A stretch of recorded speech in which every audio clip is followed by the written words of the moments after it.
Real quick, everyone, before we get into the interview, I wanted to let you know that Tile Money, in combination with Tile Nation, will be having its own booth this year at the International Surfaces event. That's in Las Vegas, Nevada, February 1, 2, and 3, February 1st through the 3rd. We will also have a networking event, a cocktail happy hour at the House of Blues on the 1st, the evening of the first day of the show, that you do not want to miss. We throw great parties. Come to TICE this February. If you're planning on attending, be sure to swing by our booth. You can watch live podcasts. You can hang out in our lounge area. You can join the conversation and be part of a live podcast by giving a comment. Check us out. We're going to have a happy hour on the second night right there inside the booth around 3 o'clock. You can go over to thetilenation.com to reserve your spot, thetilenation.com.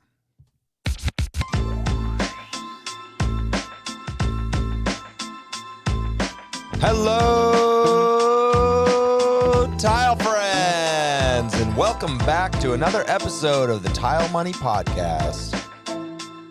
My name is Luke Miller, your host, and my mission with this podcast is to strengthen the tile industry. We are doing this with our weekly business discussions and education designed for contractors by contractors. This platform is assisting tile contractors around the world to build sustainable, profitable businesses. The result is a stronger installer, a stronger industry from the installer up.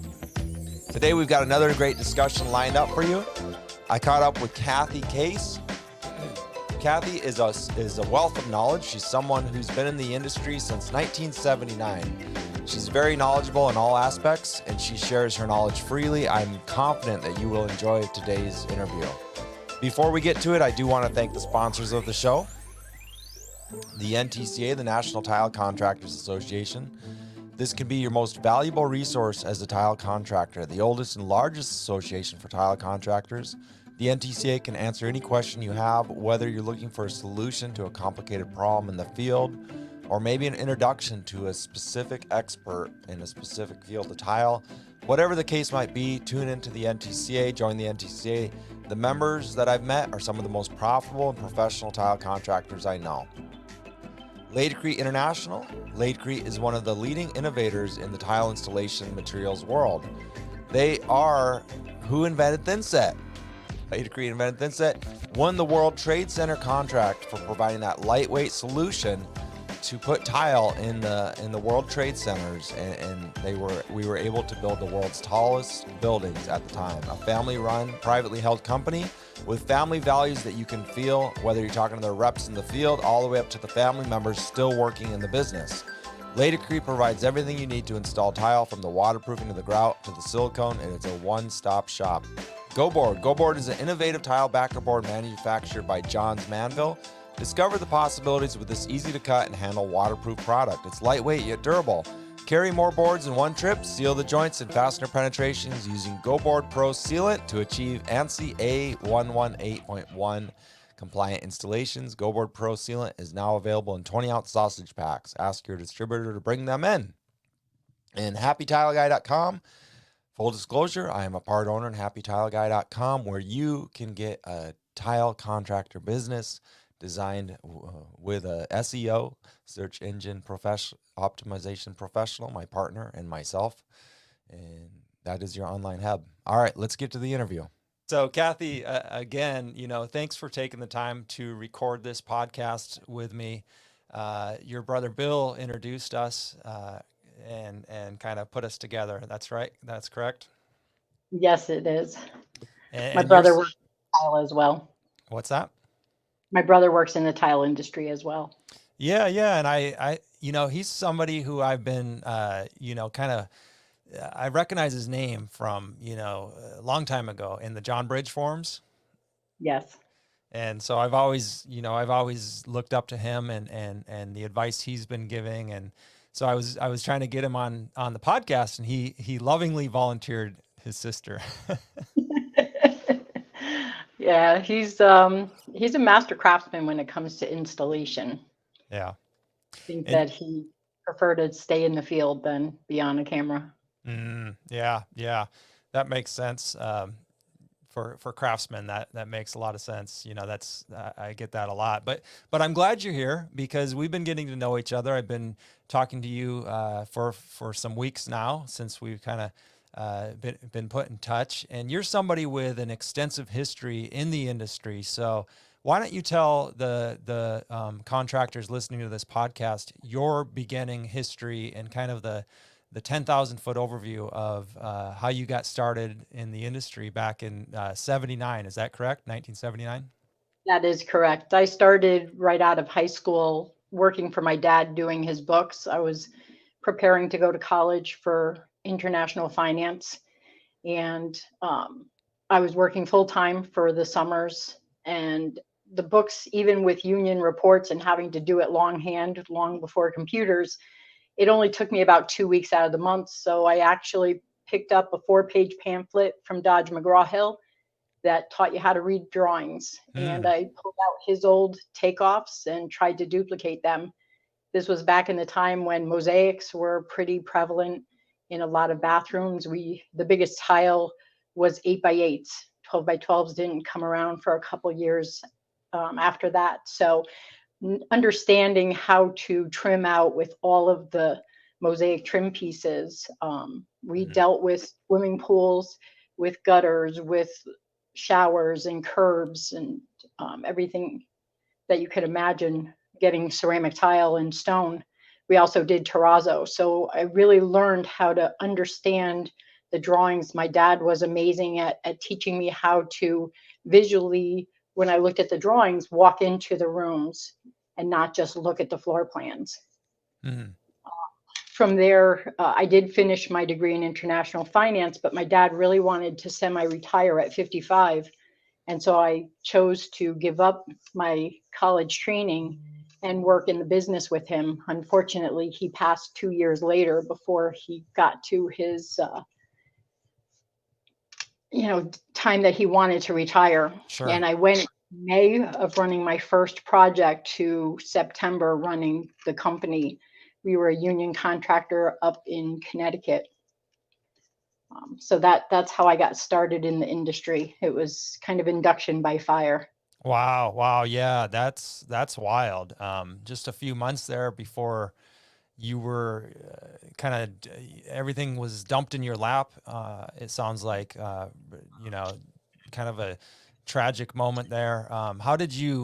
What were your thoughts? I mean, did you want to run? I mean, how large was the company at that point? That must have been daunting, I would think. So he passed in 1985 when construction was crazy. We had approximately 50 union installers at that time.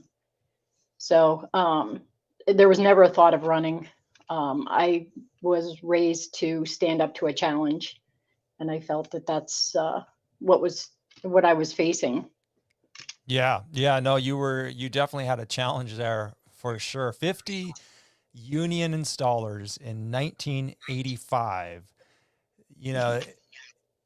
That was back before people were talking politically correct and nice on the job sites.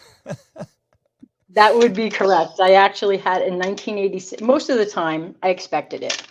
And I didn't mind it from the tradesmen, but in March of 1986, I actually had an architect say to my face, I deal with a woman at home, I won't deal with one on the job site. And wow. I had to, in that split second, make a decision. How do I respond to this?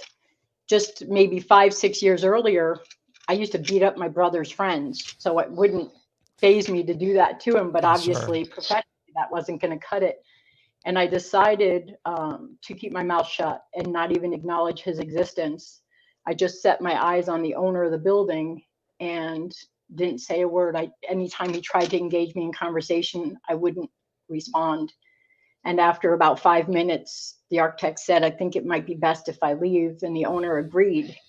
And he still walked out of the building looking for me to turn toward him, which I didn't. And he came back in again and said, listen, I have a daughter your age. And if somebody did this to her, I'd want to kill them. At that point, I simply looked at him and looked back at the owner. The owner did make him deal with me on the job. But in my world, the thing that I realized was that silence is golden. It's best to keep your mouth shut than to give them ammunition, taking your words and twisting them to their benefit. What a great lesson that, frankly, I'm going to hope to apply and utilize in my life, even on the internet. Sometimes it's best to stay quiet and let them keep talking. And it sounds like he had a minute to think about it, and he probably felt like a fool, it sounds like. I would say so. So, and how old were you? You were in your 20s, right? In 25, 20, I was 24 24? when that happened. Yes. Wow. So you were raised with grit and not to back down. That's incredible. This is a daunting task for anybody, much less a 24-year-old in 1985. So kudos to you, because you stuck with it.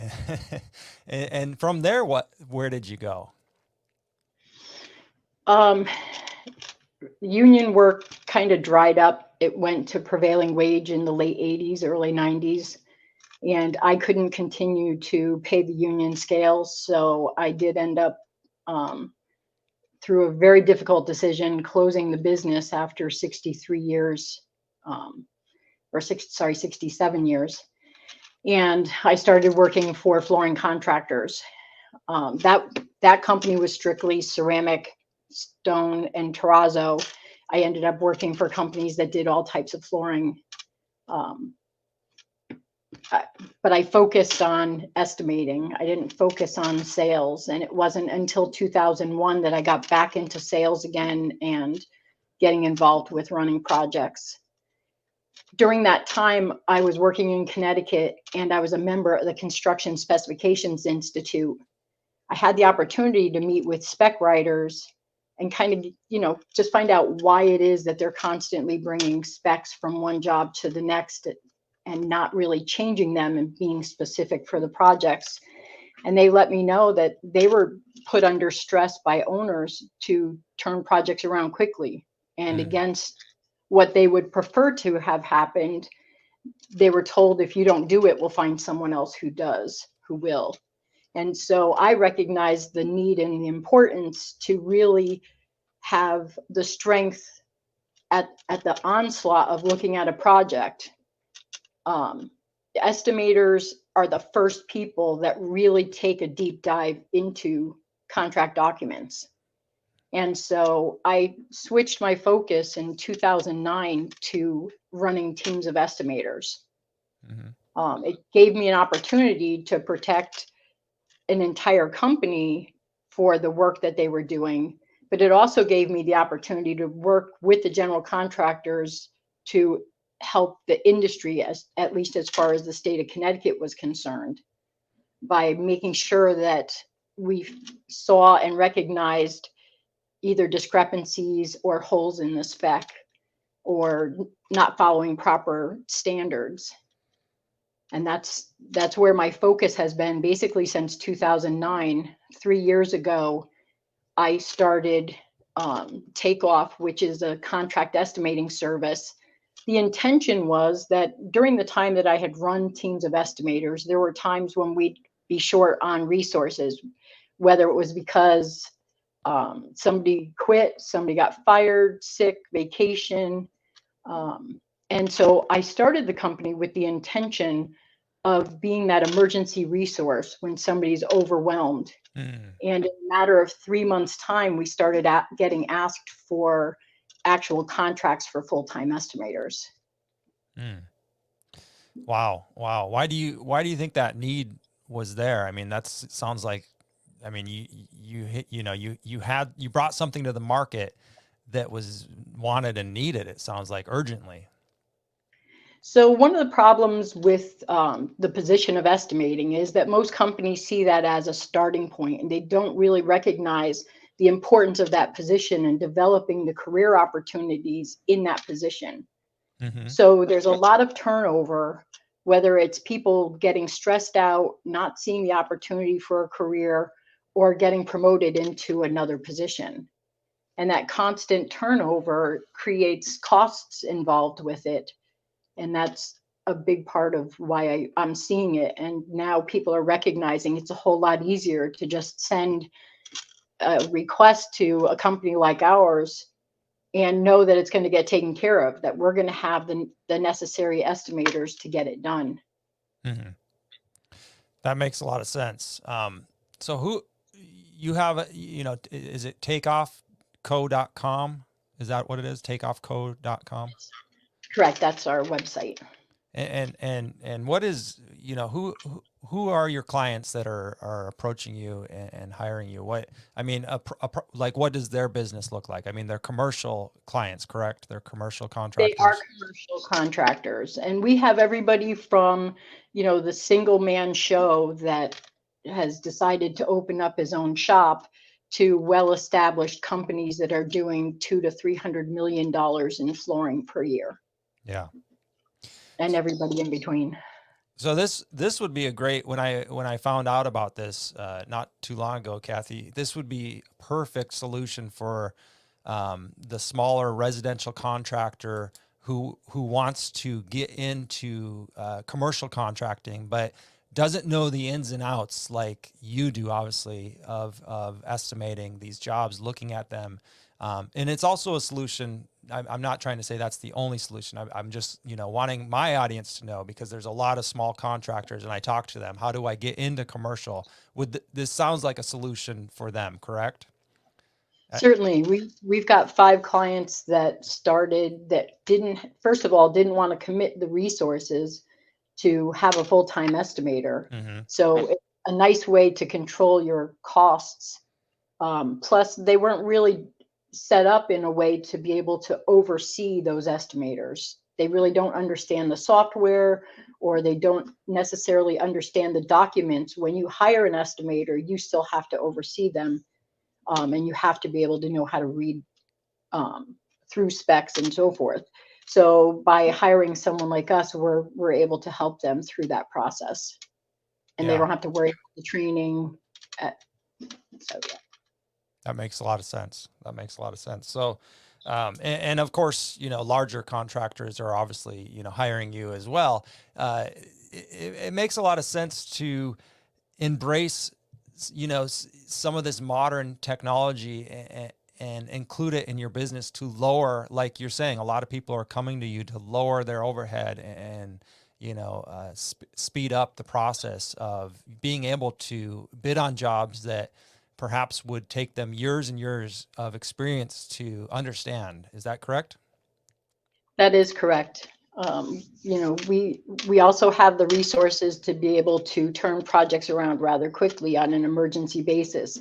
It's not something that we like to do as a regular rule, but we certainly have that ability. We've had projects that were 400,000 square feet that we've turned around in a matter of days, which would normally take a week or longer when it's something like a hospital.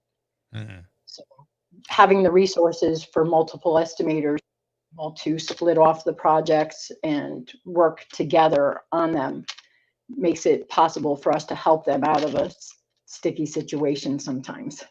I see. So there's a whole team behind this that can gather quickly and move fast when needed. That's pretty cool. Has technology always been something that you've adapted and pursued? Because a lot of this, what do we call this really? Third party estimating or digital estimating, correct? Or they refer to it typically as third party or contract estimating. a lot of people might be resistant to something like this. But it seems like you've embraced it, and instead of kind of saying like, I'm going to keep doing things the way it's been working, you've embraced, advancing and moving forward with not just accepting, learning the new ways, but also coming up with solutions. Well, for us, one of the things that we try to do is mirror the way that each client does their estimating. People think that everybody does it the same way, and that's not the case. So we try to understand what their standards are that they apply to every approach on the projects and customize it to their set of standards, rather than just saying, here's our takeoff and you have to manipulate it from there. Mm-hmm. That makes a lot of sense. No reason to try to put a square peg in a round hole, right? So you have a solution, but it's fully customizable. I love it. That's great.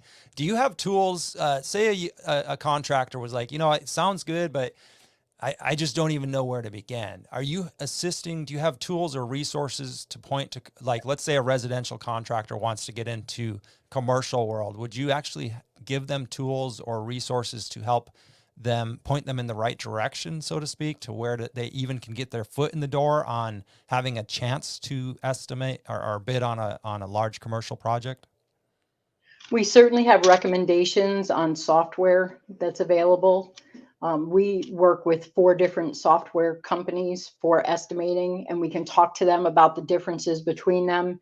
We certainly have our preferences, but we want to make sure that they're making the right decision for themselves. And many of the software, the estimating software companies will integrate with other software so that you can combine it with something like a QuickBooks to be able to do your accounting. Mm-hmm. Mm-hmm. Yeah, that makes a lot of sense. Good, good. Well, it sounds like a great solution for a lot of people. Once again, what's that website again? Takeoffco.com. Correct. Takeoffco.com. All right, great. Hopefully you'll get a few people reaching out there that are interested in these tools. I always love highlighting these new tools.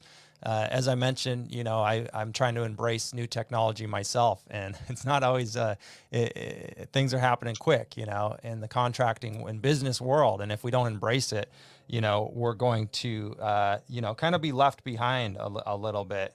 I would say, yeah, go ahead.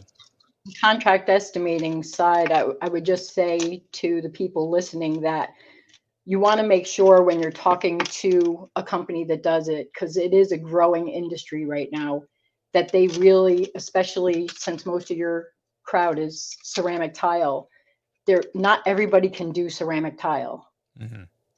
It's a very specialized field, as we all know, with all the parts and pieces and the systems. And so it's really important that you're asking the right questions of the companies that you're considering engaging with, in order to make sure that you're getting the right people to do the work. Because of my strength, my teams are all strong on ceramic tile. We actually have clients that do just ceramic tile. Mm-hmm. We work on countertops, we work on facades, as well as interior. Okay, excellent. Sounds like a diverse team. And with you at the helm, though, like you said, your strength and your experience has been ceramic tile contracting. So that's really sounds like a great asset for contractors out there. Whenever I was running a team of estimators, I always let the people below me know that if you learn ceramic tile, if you learn how to estimate ceramic tile, you'll have a job for life. And it's true, because the other finishes are much easier to do when you can handle ceramic tile. Yeah, that's true. That's what I always say too.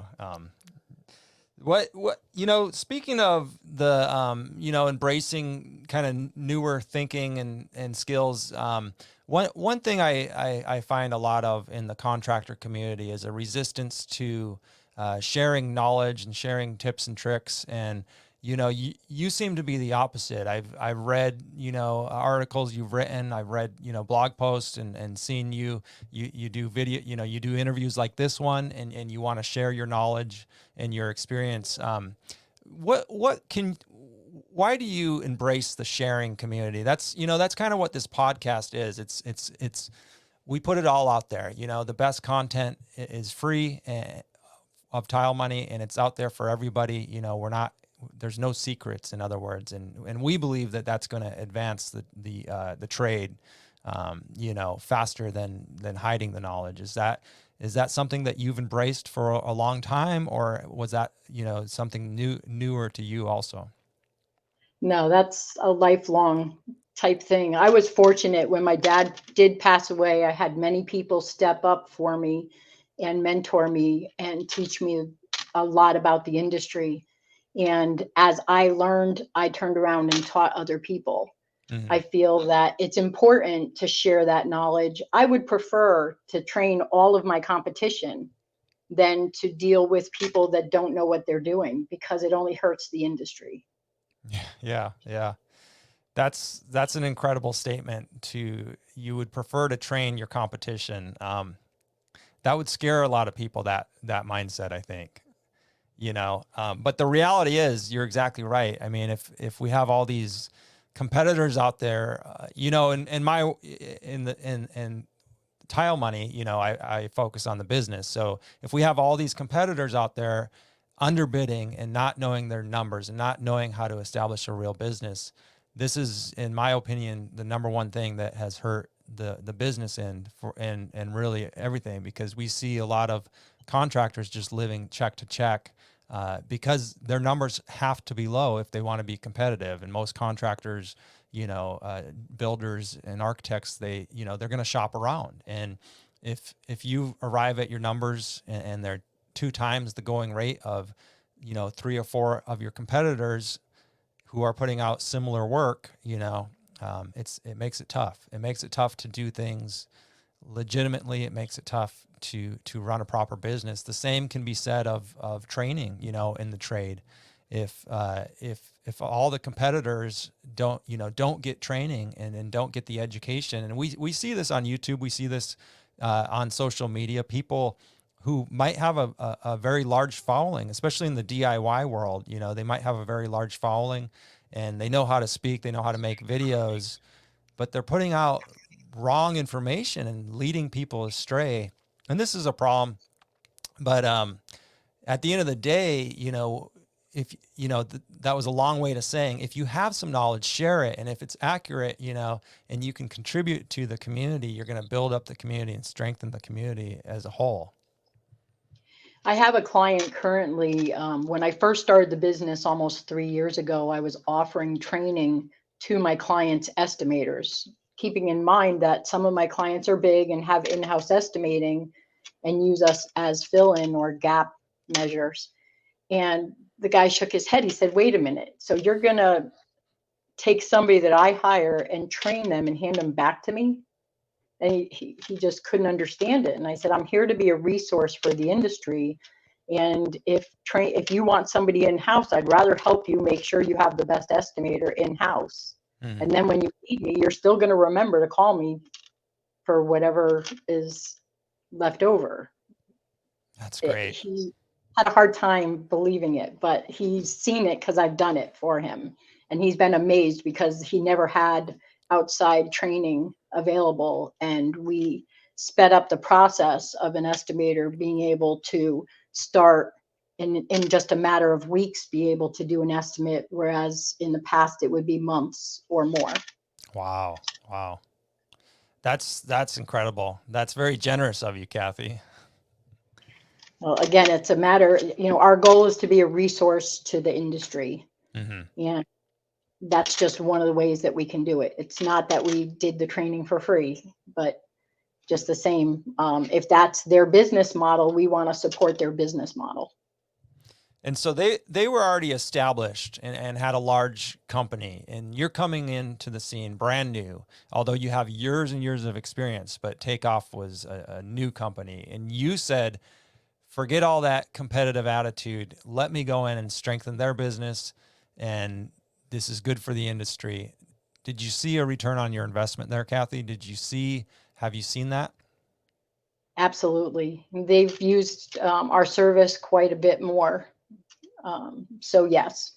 And quite honestly, part of supporting their estimators is that they know who I am. And if they get overwhelmed, it doesn't take much for them to turn to management and say, listen, we can't get to it, have Kathy do it. So it does have that benefit for us as well. Nice. So you're picking up clients from your competitors at this point because of the goodwill that you gave. And I'm sure, if they never did that, you would still continue to provide, services for others and have that same attitude. I mean, like you said, that's ingrained in you. It's part of who you are, it sounds like. It is. I have a passion for what I do. I love my clients. I love the work that we do, and we love the opportunity to be able to help them find a way past those stress points when they're shorthanded, or just being able to get the estimates done. Nice. I really think, everybody listening or watching to this podcast, we need to imitate this attitude. We need to adapt Kathy's attitude to sharing knowledge for the betterment of the industry. And what that looks like is going to be different depending on who you are. It might be a real local thing where you're actually showing up to competitors' job sites if they ask you, or you're establishing a relationship with them so that your competitors are comfortable enough to call you with a question that you might have the answer to, or you might be able to introduce them to somebody, or you might be able to team up on a project. But it all starts with opening up that communication and offering to give them something that they might need, offering, it can start with a cup of coffee or a beer or whatever, but you've got to open up that door of communication and, offer a service, offer to share your knowledge. And I've worked and lived and installed tile in, half a dozen different states, from New York City to, the Bay Area of San Francisco, and in between in middle America. And I've witnessed communities of contractors that are really strong. And I've also worked and lived and witnessed communities of the contractor community being very weak when it comes to business. And, somebody always sets the precedent. In other words, there might be a really strong giving contractor who is involved in the NTCA, involved in the industry, and involved in spearheading local education and kind of setting the standards, because that company is going to, eventually they'll have employees that will leave and start businesses, and they're going to emulate what they learned. And the opposite is true also. So if you find yourself living and working in an area that does not have a strong tile contractor community, and you think this is something that you can take on, I want to encourage everybody who's listening to this to take it on. And it might start with local meetups, just getting the contractors together. It might start with sharing information, sharing your, tools, knowledge of tools, knowledge of introduce them to Kathy, introduce them to people in the industry. And what's going to happen is, over time, your any sort of expense or investment in the community is going to come back tenfold, 100-fold.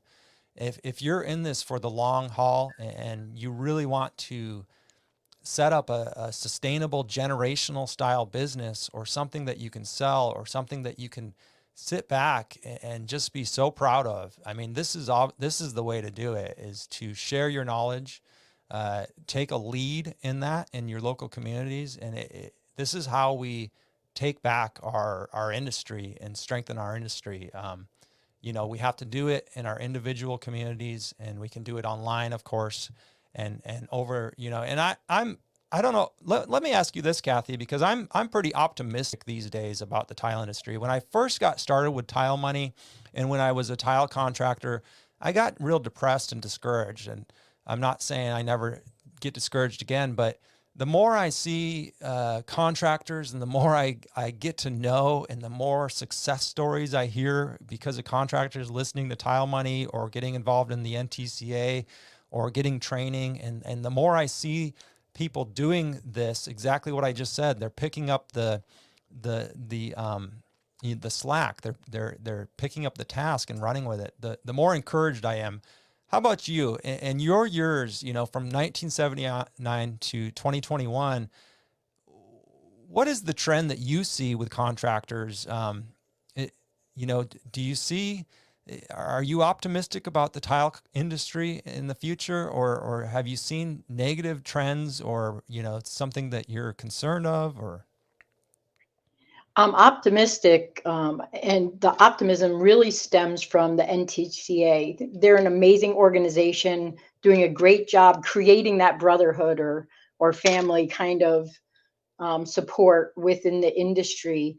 And when I keep seeing more and more specifications that require the 5-star certification, I get really excited for the industry. I think the one area that's alarming is resources, having installers to do the work.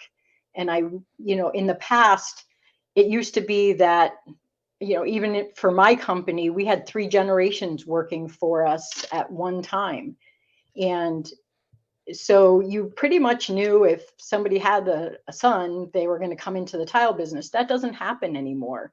Hmm. So it really becomes the need of our industry to go out and promote and recruit people in any possible way. I know for me, I'm actually a member of the National Association of Women in Construction as well, and we get involved with the local school systems, whether it's for job fairs or going and promoting working in the trades to elementary school, middle school, and high school. We do it through competitions that are specific to each grade level. And we also get involved in scholarships that are available not just for college education, but if somebody's going to go work in the trade and they need it for apprenticeship or they need it for tools, they can apply for those monies. This is great. This is awesome. So how long have you been working with, did you say the National Association of Women in Construction? Correct. It's affectionately known as NAWIC. NAWIC. When I moved to Virginia in 2014, my boss suggested that I join them. I will say that I love my NAWIC sisters. When it was first suggested, all I could think of is I came into construction to be away from women, and I I was welcomed at a meeting as a guest, and I was amazed at the support and the strength of our chapter and how involved they get, not only with trying to introduce trades to younger people, but also the training that's available within the association for the members themselves and the things that we do in the community. We get involved with Habitat for Humanity, where we'll actually go out and work on the projects. We get involved with, in our local area, we get involved with Doorways, which is a housing project for people who are coming in for medical treatments when they're coming in from out of state and sometimes out of country. We work with battered women's shelters and Comfort Zone, which is a camp for kids that have lost someone. So we get involved in a lot of things well beyond construction besides. So it's a great organization, and I'm proud to be a member of it.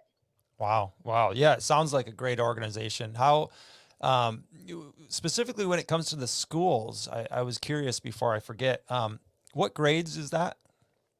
So we go into the elementary schools to do a Okay. Lego competition where they'll get some Legos and they have to build something construction related and they can actually win prizes. Then in middle school, we do a design build where they have to design a home based on certain parameters. And each year we try to change those parameters. They have to design the home. They have to build the scaled model of the home. And all in between, they have to keep track, just like a regular job site. What was the weather? Who was on the job? What got done that day? And again, there's awards that was started in Richmond, where I am, and it was just adopted by the national office, and now it's a national competition as well. The other two have been a national competition. For high school, we do a CAD competition. And again, they're given certain parameters for the design. Excellent.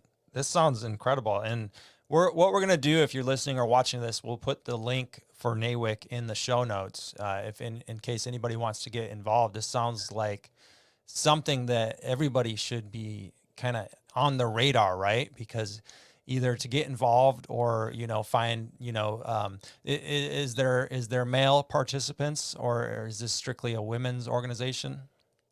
I'm sorry, but it is a women's There's, organization. well, Kathy, I don't know if we can do that going forward. No.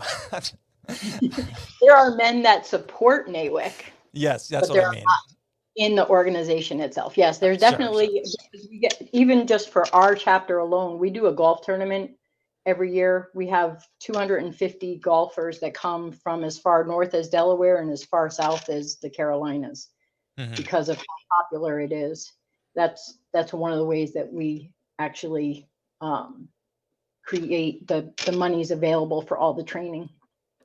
And I'm sure there's one for men or boys as well. I would imagine out there, The similar. golf tournament is for everyone. No, but no, I mean something similar to NAWIC. You know what I mean? But that's the whole, what's that? that's most of the industry. Oh, I understand. I guess my interest in and my thinking is specifically for introducing children to the trades, because this is something that over the years has fallen off it seems like the school's agenda, certainly. So now we have independent or nonprofits like NAWIC coming in and kind of, picking up the slack. And I understand that, men are, go ahead. When it comes to going into the schools to attract the children into construction, that's not limited to women. We work with men to support that. So when it comes to those types of programs, we certainly welcome the participation, because we're all about trying to get any children. It's not specific to just girls.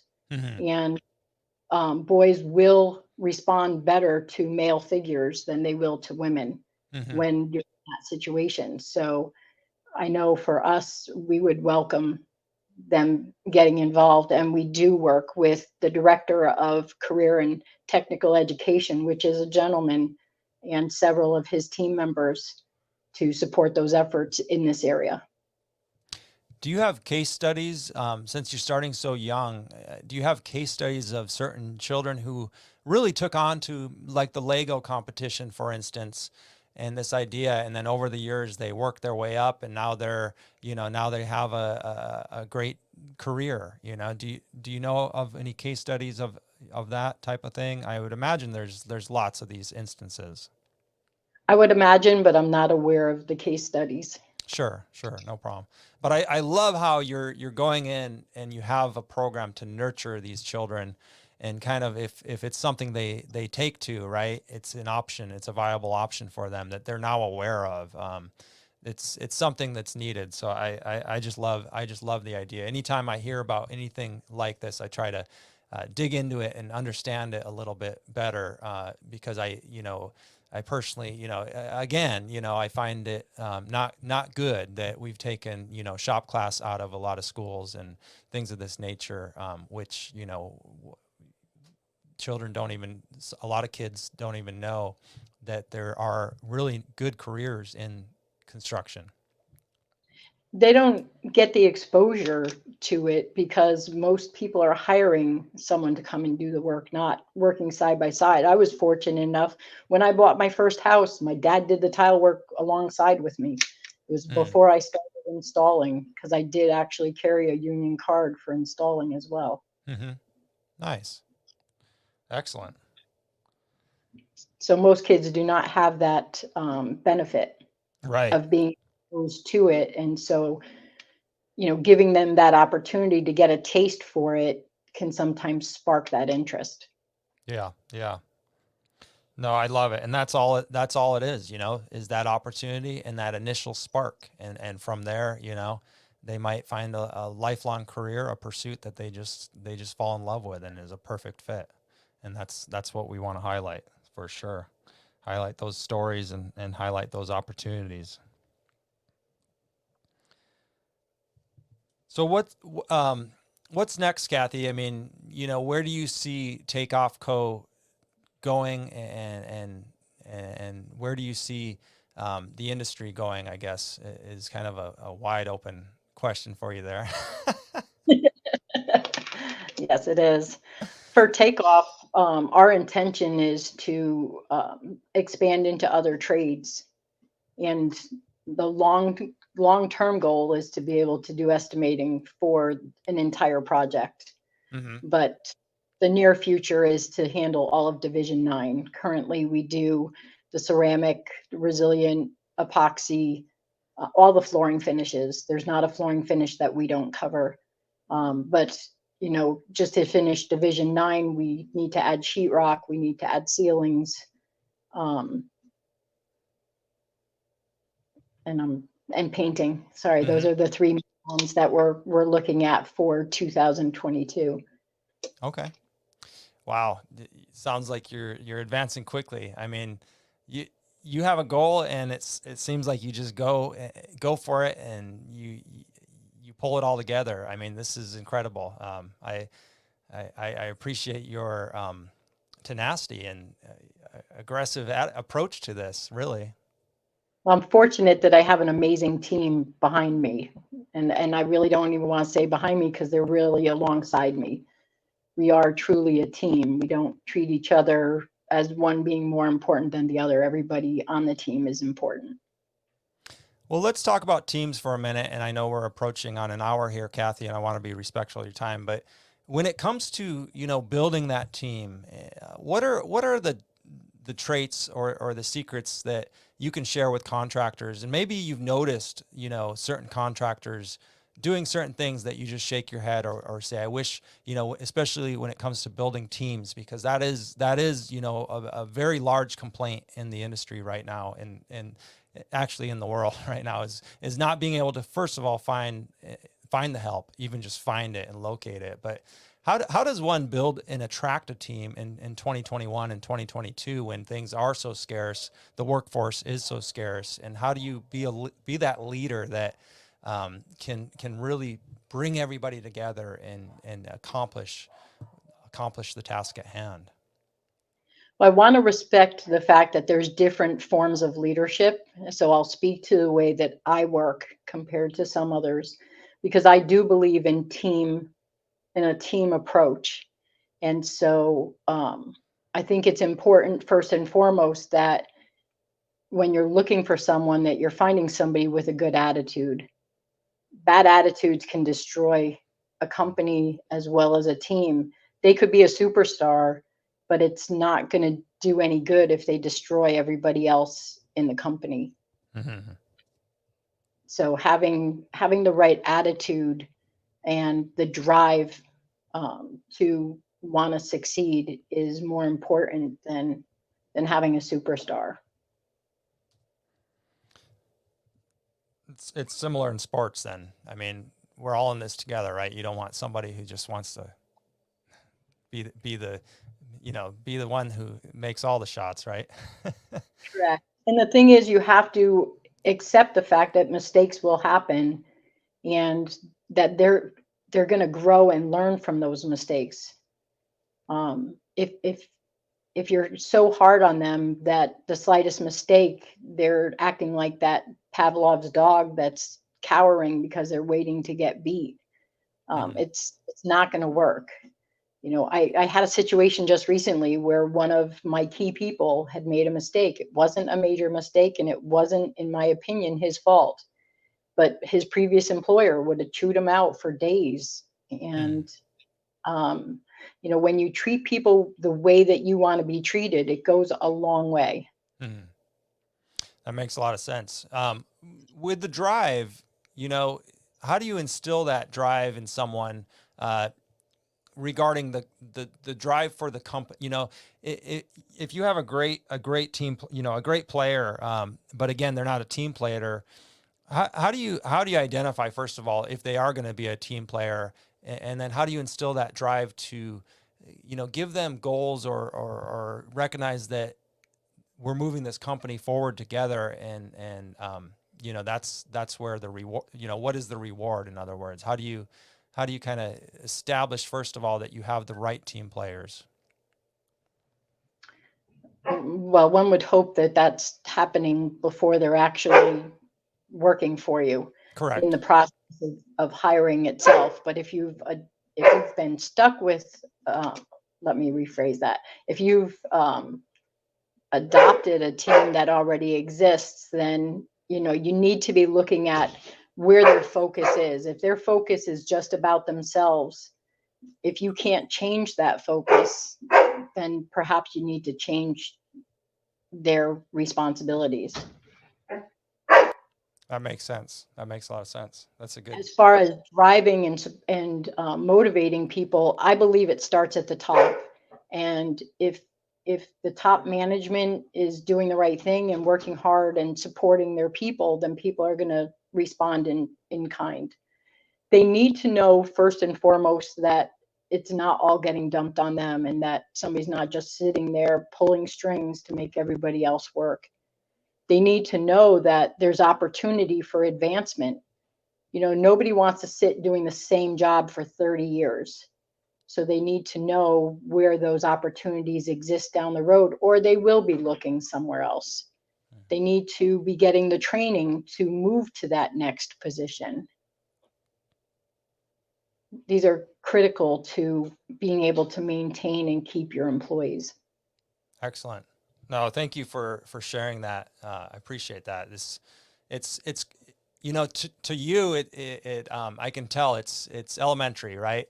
But and really it goes back to the purpose of the podcast is just to instill and little reminders, and I know there's somebody who's going to hear that and it's going to help them with their business. So we appreciate it, Kathy, and I appreciate your time today, taking the time out to do this interview. It's been a great conversation. It's been good to get to know you a little bit better, and we look forward to more conversations in the future with you for sure. I appreciate the opportunity. Thank you for having me. My pleasure. Have a good day, Kathy. All right, tile friends. Well, I hope you enjoyed that interview as much as I enjoyed getting to know Kathy.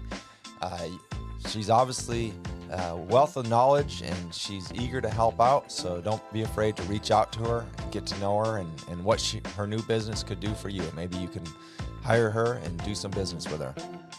All right, tile friends. Well, stay positive out there. I'll see you all soon. We'll talk to you next week. And please stay profitable, tile friends. Yeah, my voice is out a little bit. Hope you're all doing good.